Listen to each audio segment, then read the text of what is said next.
গভর্নমেন্টের এজেন্সি বা মন্ত্রী বলতেছে যে পর্যাপ্ত তেল আসতেছে। মন্ত্রীর কথার সাথে বাস্তব কথার সাংঘর্ষিক। ডিপোওয়ালারা কেন পাম্পওয়ালাদের তেল দিচ্ছে না? সে নাকি 26টা না কয়টা কার্গো ভরে তেল আসছে, এখনো তেল পাচ্ছি না। ওনারা বলতেছে ওনাদের গাড়ি ডিপোতে গেছে, তেল পাইলে তারপরে আসবে আমাদেরকে দিবে।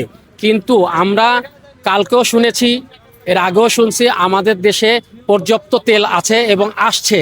আন্তর্জাতিকভাবেও বাংলাদেশের কোনো তেলের জাহাজ তো আটকায় নাই বা কোথাও কোনো সমস্যা হয় নাই।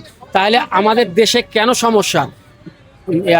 গভর্নমেন্টের এজেন্সি বা মন্ত্রী বলতেছে যে পর্যাপ্ত তেল আসতেছে, আপনারা ধৈর্যহারা হবেন না।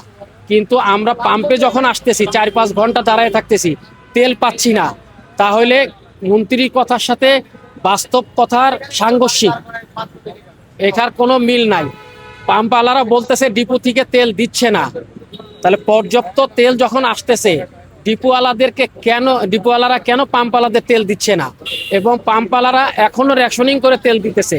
তাহলে সব কিছু যদি থাকে অ্যাভেলেবেল, তাহলে কেন রেশনিং এই ব্যবস্থাটা?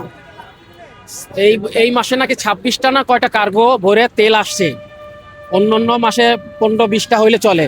তাহলে এত পরিমাণ তেল আসার পরে কেন সাধারণ মানুষ আমরা তেল পাচ্ছি না? সরকারের কাছে এইটা আবেদন, তারা যেন এটা দেখে। এবং সরকার, এই যুদ্ধ যদি দীর্ঘায়িত হয়, অনেক দিন চলে, সরকারের উচিত এটা একটা সফটওয়্যারের মাধ্যমে আনা, যে কতশো লিটার তেল আসতেছে, কোন পাম্প কতশো লিটার নিচ্ছে, বিক্রি করতেছে, আমি গাড়িতে কত লিটার নিচ্ছি, কতদিন পরে পাম্পে আসতেছি। এইটা করলে সব পানির মতো সহজ হয়ে যাবে। তখন মাঝখানের যে গ্যাপটা, এটা থাকবে না।